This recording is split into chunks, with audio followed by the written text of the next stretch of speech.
Along with me is Dr. Eileen Serlin, who is the chair of another one of the APA COVID task forces, this one on the international whole person approach.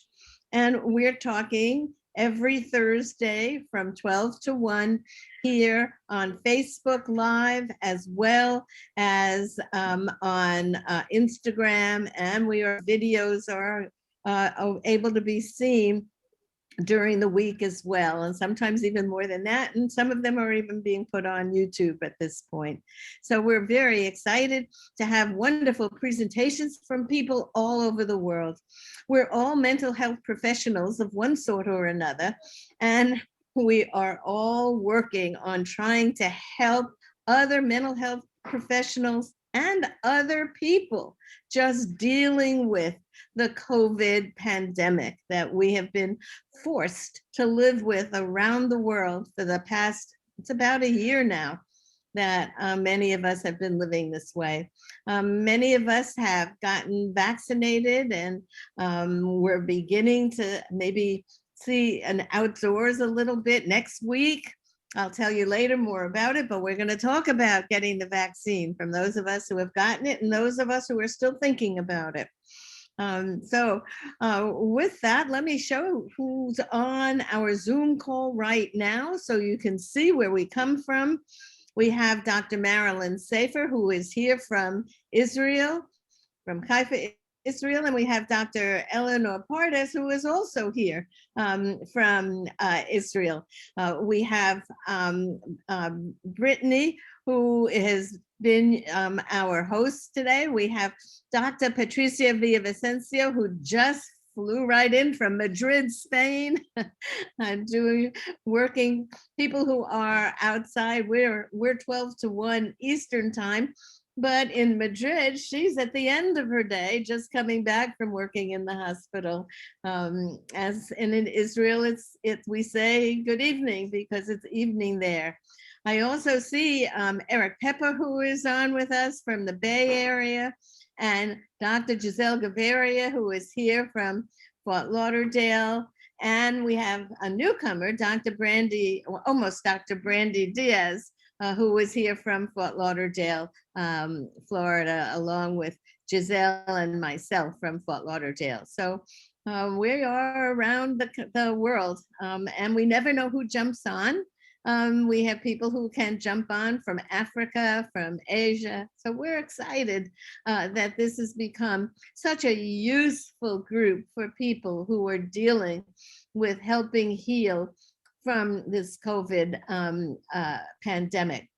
So with that, I want to also just point out our two very special guest speakers. We have Dr. Susan Magnusson. I'm sorry. No, it's so horrible. I'm sorry. Magsamen, right? I'll get it. And Dr. Magnuson is from Baltimore, from Johns Hopkins University, although she confessed she hasn't seen the inside of Johns Hopkins University for about a year. Like so many of us, we're working from home. And Dr. Vivian Marcos Spicer, who is here from Boston, Massachusetts. We'll probably have some other people from Boston as well jump on. Many people have to finish classes or finish working with clients, and then they come on. So you'll see people in and out. And then I'm going to turn this over now to my co-host today, and that's Dr. Eileen Serlin, because this is her group's week to present on the creativity and the arts and how we're using them to get through this trauma.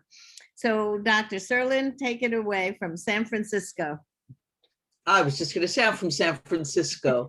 Good morning, good evening, good afternoon to everybody. And I'm so happy to introduce my guest today. I'm a psychologist and I'm also a dance therapist. So for me, bringing the arts in and has been a large part of my journey, working with all kinds of situations. I find it especially important with trauma because so much of it is nonverbal, it's in the body, can't be expressed in words. Talking therapy can do only so much, but we really need a wide range of approaches. So our committee, which is International Whole Person, focuses on the whole person. We have all kinds of verbal, nonverbal, and creative ways of working with trauma. We have fabulous guests from international all over the world to really contribute their resources and what some have done to work with trauma during this year. So let me introduce my guests. I'm going to introduce Dr. Vivian Marco Spicer first, who's a dear friend and longtime colleague. And as I said before, I first worked with Dr. Marco Spicer in Israel and learned a lot from working with trauma, unfortunately, in Israel. And some of the work in Israel is so advanced, so open, so creative. To be able to bring some of that work here is really, really important. And Susan Magsamen, who has been sending posts, and I'm thrilled that she was actually able to join us in person. Some amazing new, I think I can say it right, the Institute of Neuroaesthetics from Johns Hopkins School of Medicine. And I'm always getting asked about evidence-based for the arts. We're beginning to get some posts. Eric Pepper just sent me one about research about the effect of music on the brain. And we all know about Oliver Sacks and some of the beginning of music therapy in the United States, reaching shell-shocked soldiers. I can't say shell-shocked soldiers after World War II.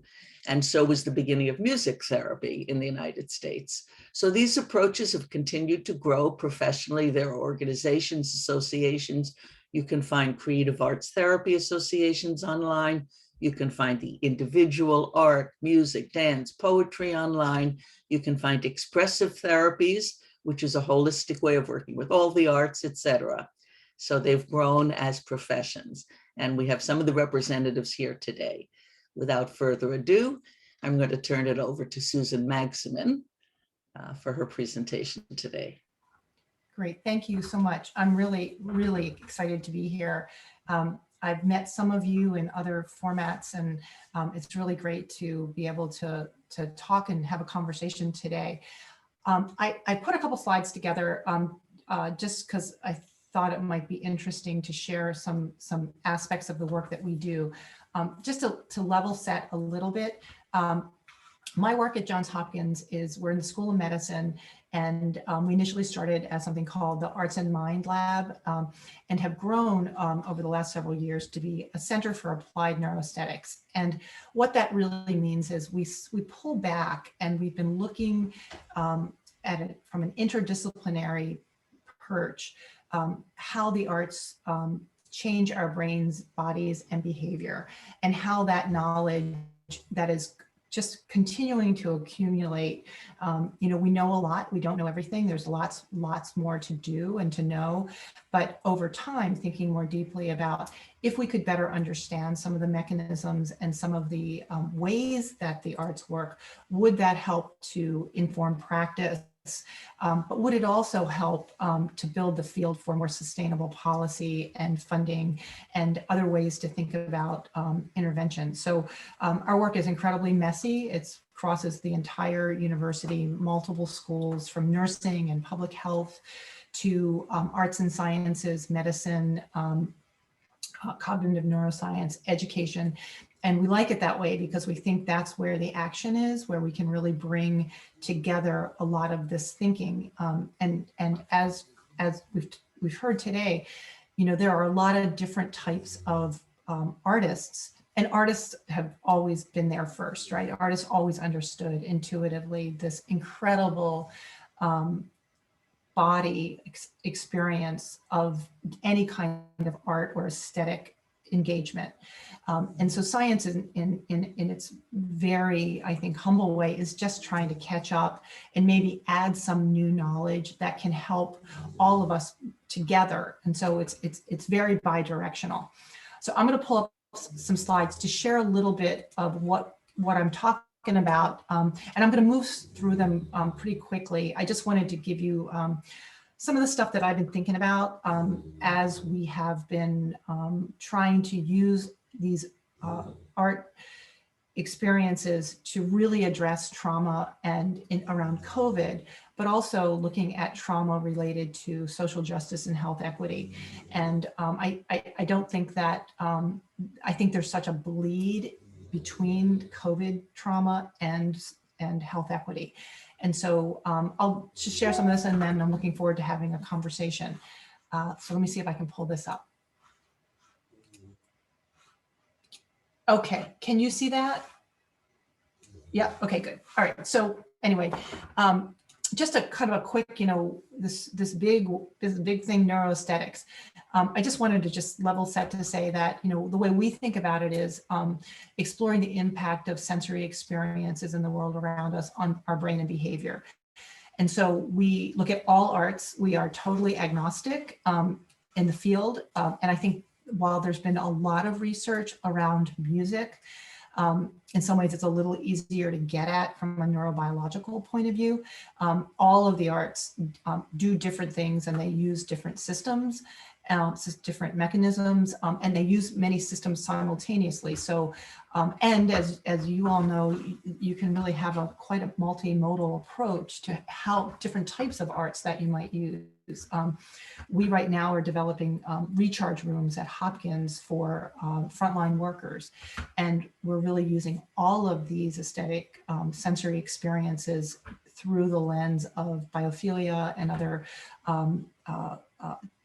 mechanisms to look at how we can lower physiology for these frontline workers for 10 to 15 minutes so they can literally recharge and move forward. So in their day, and we're learning that in that case, things like having more than one person in a recharge room is building this connectivity and level of understanding and mirroring of the depth of stress and sometimes anxiety and trauma. So we're learning a lot about how people can come together to help each other in trauma in these shared cohorts. The way that we think about mind, I just wanted to say a little bit about that. We certainly think about sensory systems, but we're also thinking about this idea of creativity with a capital C, and how does the human mind allow for that kind of divergent thinking, and what is happening when the body is bringing in these different sensory or aesthetic experiences. So we spend a lot of time looking at neuroplasticity, what is happening at a synaptic level, what are the circuits and the neural pathways that are being disrupted or reinforced through different types of aesthetic experiences related to trauma and anxiety and stress and a lot of mental health issues.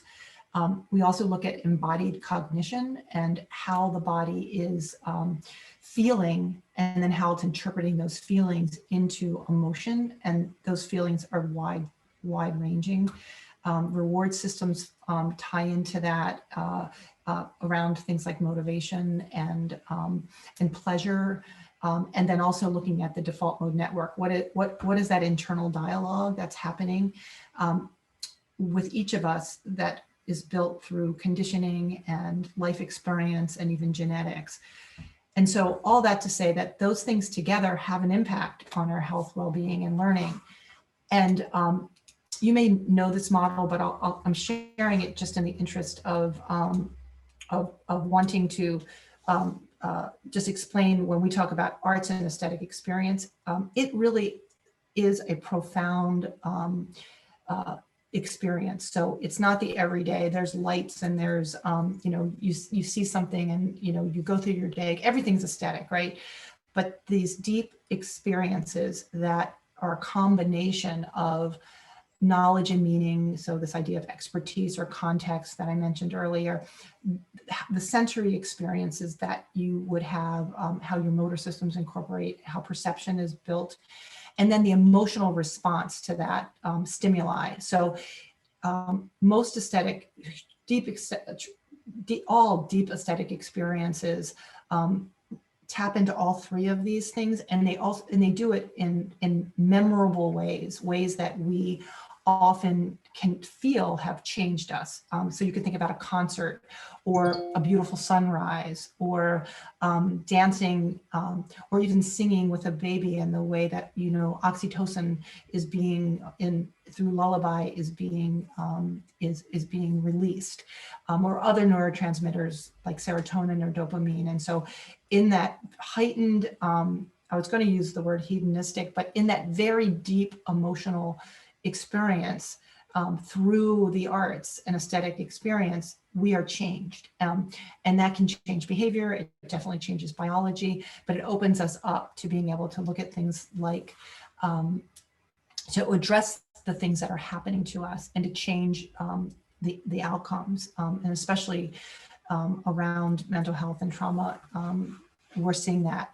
So when COVID hit last year, a year ago, March 12th is the date that I think is being used as the date of COVID kind of being a thing. Everything shut down for us at Hopkins. And a lot of our research that was in the field, we needed to either think about synthesizing what we already had, but we had a request from our dean at the School of Medicine to do what we could to bring the work that we were doing to as many people as possible. So we put together something called the COVID-19 Field Guide, and basically it's a weekly series of arts, ideas, and creative expression that really focused on well-being. And we've done it weekly for the last year now, and we focused on topics that were primarily around mental health, thinking about different stages of COVID from a psychological point of view, where people, what they were experiencing. So initially people were experiencing shock, then they were in denial. Then there was a moment where there was quite a bit of anxiety and stress. And these are not, you know, separate lanes. Much of this was overlapping. Grief, we saw a lot of grief. We also saw very clearly that there was survivor guilt and shame in people that were losing loved ones and not being able to be there. And so each week we created an article that would delve into a different area, but also a different population. And so we have a lot of expertise at Hopkins, and we used our experts, researchers that were studying some of these different areas, but then also reached out across the globe to bring in lots of different kinds of stories. So we wanted to look at all the art forms. So you can see here, we've worked in things like looking at traditional arts, baking and gardening, looking at the power of narrative, and this related to young children and sharing stories. So giving parents, in this case, tools. Also thinking deeply about how frenetic the workspace has been when we've had to bring it home, and think about how do you incorporate those things into your day-to-day existing, and how there might be some things in your environment that you could tweak that would help to create more focus, more attention. These are just some examples of the kinds of things that we did. We've been asked quite a bit to look at PTSD in the arts, and often around healers, healthcare workers and clinicians, but also others, frontline workers, and some of we're doing a lot of work in that area right now. Just two other things that I want to share. One is that our work is sort of professional, working to build the field of neuroarts and to build this community around research to practice. So we're very translational. So we've reached out to a lot of partners that have multiple constituencies, that literally millions of people they serve. And we were able to provide, and still do provide, that content to these partners, and now many others that are amplifying this work and using it, sharing it in lots of different ways, depending upon who their constituencies are. So I mentioned in the opening slide, we really think that there is a huge connection between COVID-19 and the role of the arts in social justice and trauma. So working with Jill Sankey at the University of Florida and other really amazing people several years ago, we put together something called Creating Healthy Communities that looked at how do you really work at a community level to address social justice, health equity. And that is something that, again, when COVID hit, there was a lot of work happening, but also great need. So we started to think more deeply about how we could bring some of this work to communities. So over the last year, we have been working with a number of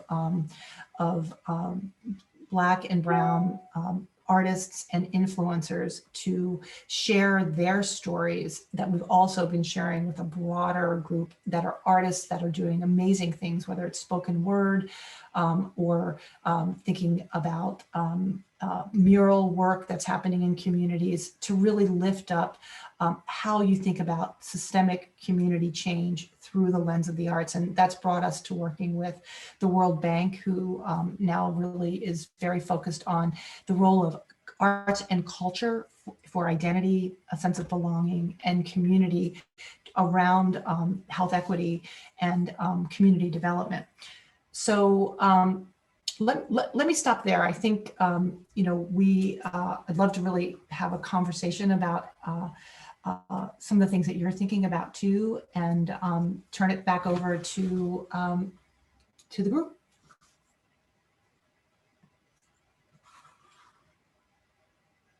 Oops. Thanks a lot. Susan, I said, I think we all need to take a deep breath after that. I do.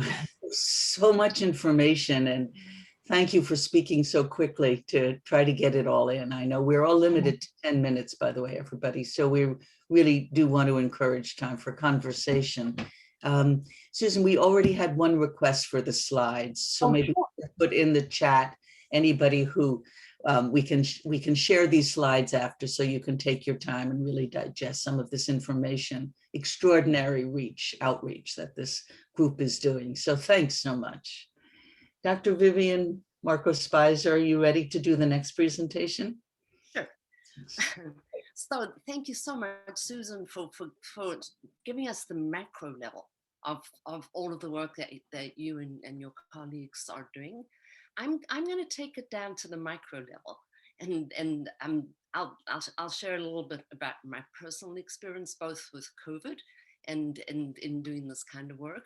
And then I'm going to guide people through an experiential exploration of their own creativity in this moment of time together. So you spoke about, March 12th when everything shut down. On March 12th, I was on a Fulbright assignment in South Africa, where I was starting South Africa and the African continent's first dance therapy program. And within 2 days, I went from teaching workshops where everybody hugged everybody and going to museums and going to restaurants to suddenly being recalled to the United States and finding myself back in Boston 2 days later, where I've been more or less hunkering in place ever since. And my university, like all of the universities, has gone online. And at Leslie, for the past 45 years, both in Israel and in the United States, we've been training creative arts therapists, creative arts educators, and I'm also co-chair of our Institute for Arts and Health. So my work has been transdisciplinary and interdisciplinary and intersectional. And I've worked in translating into action the many ways that the arts can be used in mental health, with trauma, in education, and in physical health. So that's a little bit of where I come from. I'm going to start by talking about the benefits of creativity and uses of creative process, and how to make it accessible. How I feel an engagement with creative process puts us in touch with our own issues, and it begins to connect us to other people. There's a wonderful song by Chava Alberstein called Rikmai Enoshit Echad. And it's about the tapestry of human connection and how we are all one fabric. So I honestly believe, especially now, in a time of COVID, we're connected to each other in a whole different kind of way. We're all isolated in our own spaces, in our own countries, yet we're more accessible to each other than we ever have been. You know, one of this, I don't want to call it benefits because I'm not in a place where I can see anything to do with COVID being beneficial, but we know how to connect from all around the world with each other and to have the kind of conversation that we're engaged in this particular moment. I think, Susan, your last slide said it all in the quote from Toni Morrison. She said, "This is precisely the time when artists go to work. There is no time for despair, no place for self-pity, no need for silence, no room for fear. We speak, we write, we do language. This is how civilizations heal." And this is honestly how I do believe that civilizations heal. This morning, I was looking for a quote from Ben Okri, and Ben Okri, in A Way of Being Free, talks about the importance of the arts. And Eileen, this is going to amuse you, because as I opened the book, there was a boarding pass in the book. There was a boarding pass in the book, which I've now lost the place I'm going to read from. And this boarding pass is when I left you a year and a bit ago to begin my journey around the world. So I love the synchronicity of these things, you know, how the perfect thing falls into perfect place in the perfect moment. So Ben Okri says, "The creative self has one side facing the dark waters and the other side facing the bright and joyful firmament. Paradoxically, it flows into all things, and your spirit, in approaching it, should be able to flow into all things, all thoughts, all possible realities. Do not disdain the idle, the strange, the ordinary, the nonsensical, or shocking thoughts which the mind throws up. Hold them, look at them, play with them, see where they lead. Every perception or possibility has its own lifespan. Some have short lives, others keep on growing, and many are open to infusions of greater life." So putting all that aside, what I'm going to ask you to do is I'm going to ask you to check into, so what's really going on with you in this particular moment of us being in this space and being in this space together. So I'm going to ask you to find a way right where you're sitting right now to get comfortable in your space and feel the points of contact. Feel your feet, you can tap them. Feel your feet tapping on the floor beneath you. And articulate your toes, feel your toes tapping. And beneath your feet, where you are in this moment, is the earth. We are connected to the earth. And above us, if we were to step outside, we would be reaching up to the sky. So we live somewhere in this connection between earth and between sky. So feel the points where your feet connect to the ground beneath you, which eventually connects to the earth beneath you. And take a moment just to check in on your breathing. And ask yourself the question, on a scale of 1 to 10, in this particular moment, give yourself a score, 1 being best possible, 10 being worst possible. So where do you score yourself in this moment in time, sitting in, listening in, your feet on the ground and underneath you, the earth? And let's go through the body. So think about or feel or even tap your knees. So think about and tap your knees and feel how your knees connect to your feet. And mobilize the muscles around the knee as you begin to move up and into your thighs.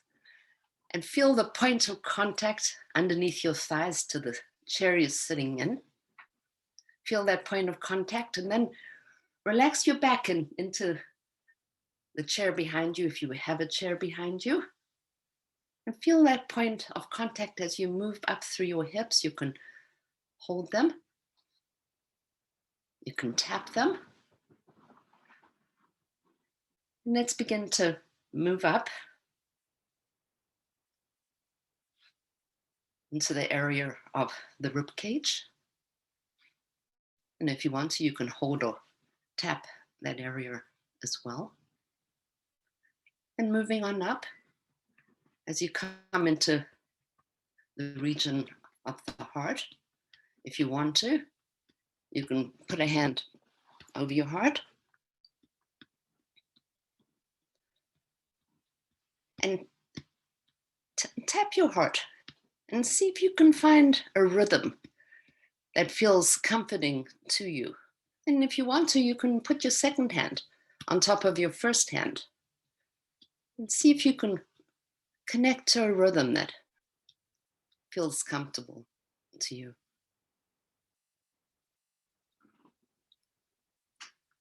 And moving up slightly into your throat. If you want to, you can put your hands there. Feel your connection to the place where your words come from. And moving slowly up into your cheeks and your cheekbone. And if you want to tap into that area, you can tap into that area. And into the area beneath and around your eyes.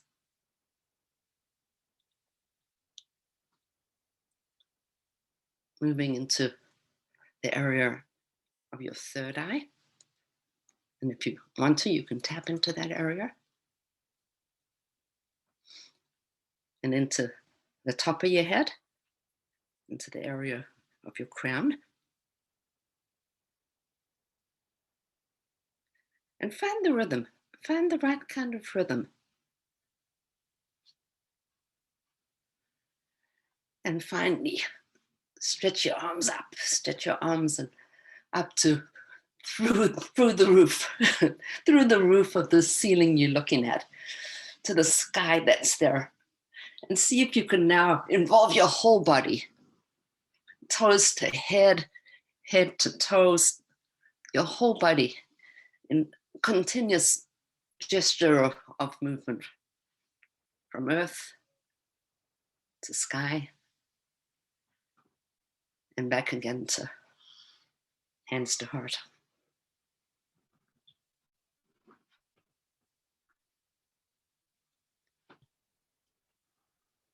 And ask yourself the question again. So what came up for you? And how are you feeling in this moment?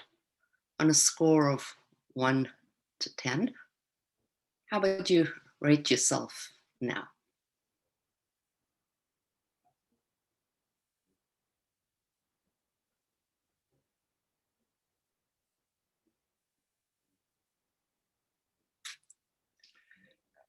And take a moment to come back together again, to be present in the space with all of us. And take a moment to honor yourself, to honor all of your experiences, to honor all of your connections, to honor all of the people who supported you throughout all of your life. Imagine that there's a long line of people standing behind you who have loved and supported you all of your life. If you want to, you can put your hands on your shoulders and imagine the line of connection and support behind you. And then one last time, hands up to sky, to that which is way beyond us. And I'll end with a short poem from my friend Elizabeth McKim, the poet, who says, "The heart of the matter rests on the roof of the sky. We only go by, we only go by. We are scared and sacred, we are scared and sacred. We are scared and sacred in the hoop of the world. And what is unfinished remains unfinished. And what is finished begins again. And the green, and the green, and the green, and the green, and the green goes over and over. Thank you very much. Another breath, I think, just to digest this before we begin to speak. It's always good. Thank you, Vivian. We have time for discussion. I'll start it just by saying when I did this, I had such a luxurious yawn. And I started to remember how one of the themes throughout this whole lockdown is I can't breathe. And what a privilege it is to breathe. And sometimes we need help being reminded to do something as simple as breathe and how much that restores us. So thank you for giving me back my breath. And let's see what others have to say about both presentations. We heard a lot about right brain, left brain, creativity, the body, really the whole person, and just restoration of, we hope, good feelings in the body and acknowledgement of our place in the universe. And with those who've supported us, respect and honor. So, Eric, you're muted, you know. There we go. Now I'm better. I have two mutes. One is the computer and one is the switch. Thank you both for presenting. And I'm always intrigued when I have two pieces. One is generic and one is very specific for Vivian, if that's okay. And also for Susan. One is, I look at the group and I realize this is a little bit what happens at San Francisco State in our holistic health classes. We have many more women than men. And yet in terms of stress, sadly to say, some of these men almost at times set more the stress agenda of work. I shouldn't say that, but I think that is the case as I look at my daughters at their work. And so the question is, how can more men be involved in this? Because it is really useful. Or are we addressing the wrong thing? And the reason I bring that up is I teach in the Netherlands, and there's always a kind of joke that men like figures and graphs. And that's a sexist joke in Dutch. Figures meaning numbers, but also body shape. But there's a sense of, I think that is sometimes maybe missing. And I was looking at the data, you know, we do this and then can we show differences? We feel it. And that leads to Vivian's presentation. I very much appreciated your guiding us. And, you know, there was some nice, and especially by having us tap at times with it, my wandering attention kept coming back. That's very helpful. But in terms of simple research in groups, one can just have somebody rate the numbers you did not verbally, right? Or just collect them on a little bit sheet before and after, and all of a sudden you have a nice graph. And then the other question, which people really forget, is to ask for whom it doesn't work well. Because we know, for example, we guide people in in mindfulness training, about 15% of people have very negative effects, but they tend to drop out. That is now being published. And so it's very nice to know what happens. And it reminded me of the guidance you did, starting from the feet going up. I like the concept. I'm not trying to, but there seems to be a difference when we used to do research in breathing. If I focus, and the data is really clear, if I focus on your feet, your breathing rate slows, it deepens, you have bigger breaths. If you focus on the head, your breathing rate quickens, it moves more thoracically. That leads to different subjective experience of relaxation. And so I want to get more emotionally involved, possibly more anxious, I move upward. And again, I wonder, you know, if we can do it in a group like this, literally everybody can just do it on a poll, and you also have two graphs. And the more you would, I would say that I do that in my university a lot. And then we even publish that data, even though it's weak data, but people like to see the graphs. I did this, then afterwards I did this. Anyway, that's my two suggestions. Feel free to respond, Vivian, you're muted, or Susan, and I love that. I always wonder how can we involve more men, that we have this stereotype that that the arts are for women, which is so sad, but it does attract mostly women. Any response? Yeah.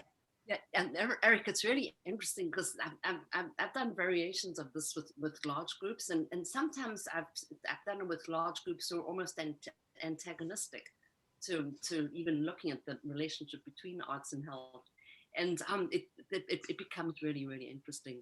And in terms of whether going down to up or up to down, and I like to play with doing it both ways. I was very aware of time here, or I would have done it slowly again.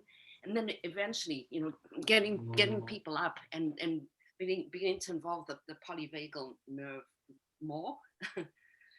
So thank you. Those are very, very interesting observations. But I wonder also, because Susan, one of the things, science versus art, I mean, you have lots of graphs and figures, and is that, and I know in terms of the demand for evidence and objectivity, you know, kind of bridging subjectivity and objectivity. I think you've probably run into those questions a lot in the way you present your data. Yeah, no, you know, I think it's because I think the arts are really the driver in all of this. I think it's really important to not, and the arts are generative. And so I think when you approach this with a reductionist view, you lose all of the color. Mm-hmm. So in our work, one of the things we've spent a lot of time on is debunking some of this mythology around what is the science of the arts.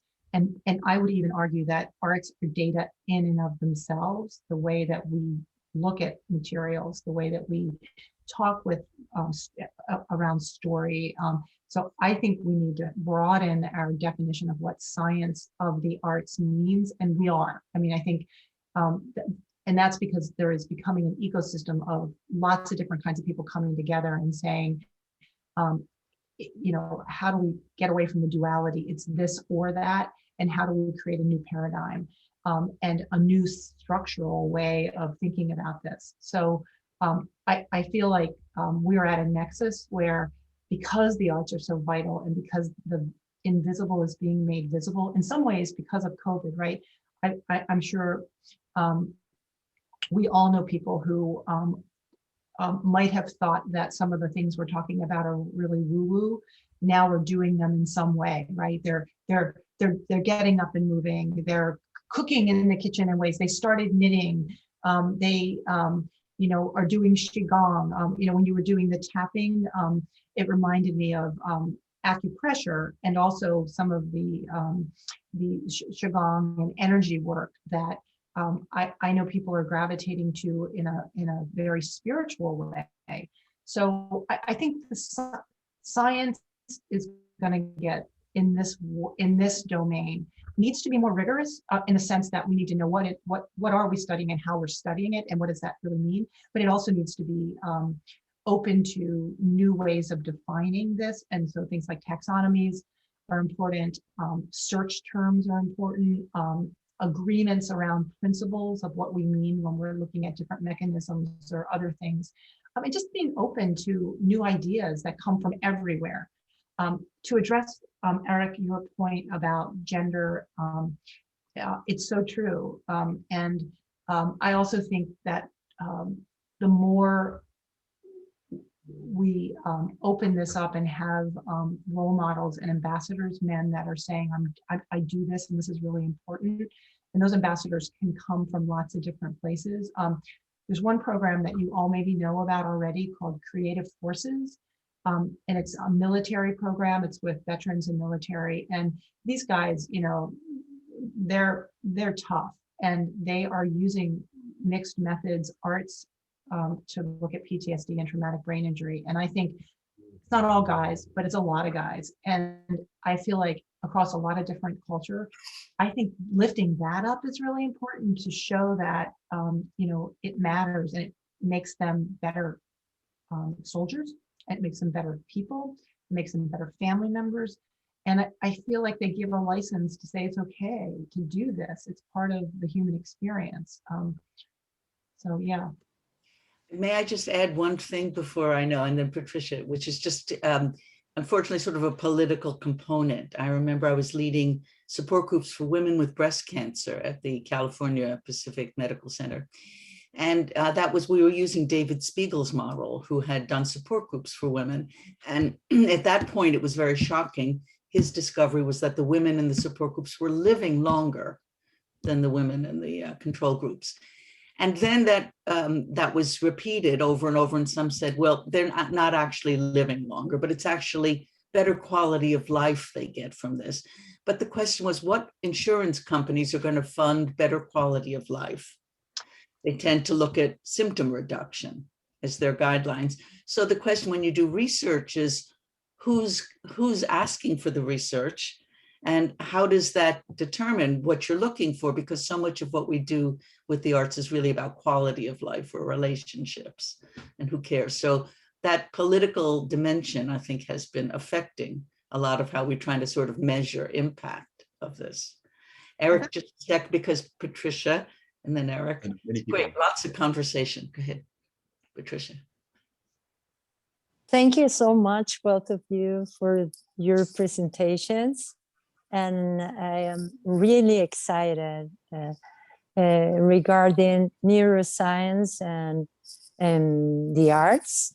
Although I'm a clinical psychologist, I was raised in a Swiss school in Lima, Peru, where the basic was music, sports, and on the arts, plus all the academics, which and I learned how to read music, and I learned how to play instruments, and I always say that I'm the PhD thanks to this. Otherwise, I would have suffered so much because I was an attention deficit kid. And it helped me focus. And when I started researching on papers on neuroscience and music, especially music, because here in Spain, we have lost at school level, lots of musical education, and kids in this country and many countries around the world are only focused on the academics, which music is sold, it's being sold as, and the arts in a way, something that it's not worth it. And when you read the research on neuroscience and how this benefits math, language, and whatever there is one, just to finish, a group of people, I think they are based in San Francisco, it's Harmony, and Harmony has published many papers on how the music impacts on learning in the kids that are taking music in their schools. So I think we have to turn around the concept of the arts, and it just came to my mind that the arts in humans started before writing. So and music and painting were before we were able to write our thoughts. So it's embodied in our own species, and that's it. Thank you so much. I wanted to jump in because I recently, I think within the last 2 weeks, I heard presentations by two very interesting people who are on the autism spectrum. And one of them talked about how music and sound was his way to connect and attach to the world. The other talked about how pictures and thinking in pictures and seeing pictures, not words, was her way of connecting to the world.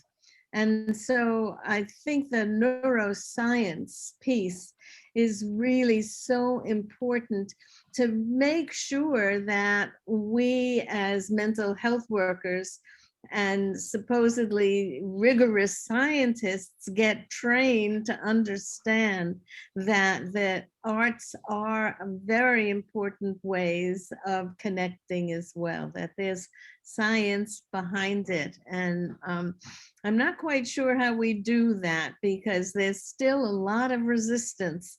But I know that Eileen, you've been so instrumental in helping APA kind of really understand better dance and the arts. And you know, the American Psychologist now has a beautiful picture that somebody selects every day, every month on its cover to honor those arts as well. Into therapy techniques, however, we're still not integrated as well as we can be. And so Susan, and I'm so excited that, you know, you're coming from a very important university and bringing some of that work into the therapy community. And Vivian, your work as well, you know, I was holding my puppy when you started the exercise, and I tried to do the exercise with her on my lap. Eventually she said no more, and but I continued it myself. The last thing I wanted to say is about gender, because Eric, I think that's a really important issue that you brought up. Look at the healing professions.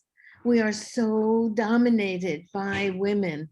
And then we look at the violence and aggression that our particular group has been studying, and who are the perpetrators that dominate that group are the men. So we have to find a way to put us together so that we can help socialize each other, perhaps in ways that we haven't been able to do yet. Anyhow, that's my. I'd like Just to make before we move on, I just want to tell a quick story about Marilyn, just a sec, about working with an autistic child at a children's hospital. And there were psychologists doing cognitive behavioral therapy. She was 11 years old and voluntarily mute. In the swimming pool one day, I discovered she didn't mind being touched. She was going around the outside, and then she didn't mind being held. And eventually she liked to be picked up and swung up and down. And then I would stop and she'd say up, and then she'd say down, and then up. Meanwhile, in the other room, the cognitive behavioral therapists were trying to feed the kids M&Ms to get them to speak. And the kids had no motivation. She was voluntarily mute. But when it was connected to some motivation, some joy, something in her, this is a whole body approach. And this goes to Patricia's. Then the words came when they were connected to action and meaning and relationship. Then the words came. So yes, movement, body, relationship, connection with the mother is all attachment first. Words come later in the developmental. And if we could get back to sort of working with that sequence, I think it would help the words come. But Marilyn, I'm sorry, please. I just wanted to make a historical comment because when I started graduate school in 1960, only 15% of people in graduate school were women. And I think the largest number were about 20% in child development, very few in experimental, where I actually began, in clinical psychology. And then I remember in the beginning of the 80s, the insurance companies reduced the payments they were giving to psychologists, Yes. so that it was almost the same as masters. And the APA monitor, not the newsletter, whatever, the feminization of psychology. Feminization, exactly, yes. All of a sudden, men were leaving and women were taking over. So I think you have to, it's not just that the women, the question is what is happening to make certain things more attractive to women or less attractive. And somehow, Eric, we can't seem to separate that from the status that's involved. And as soon as women move into a field, somehow the status of the field is reduced. So, Well, if I can make one, I'll make it. I think the problem really is that males are leaving higher education. That's really what the data shows now, at least nationally.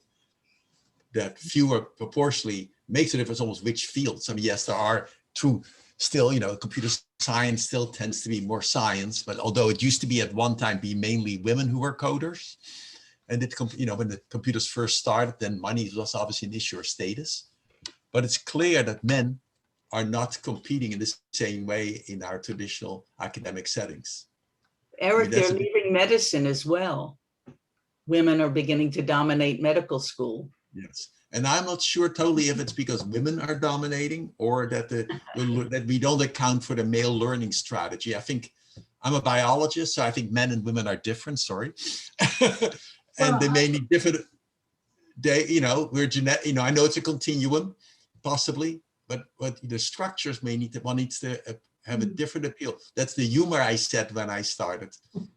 This is an area that I've been doing research over the years, and I must say that when business MBA began to be a popular kind of thing, all of a sudden women found many places in medical school because men were going, the top men who were saying they're going into medicine because they want to help people, all of a sudden went for MBAs because they finished the master's program and get jobs where they're getting $150,000 a year.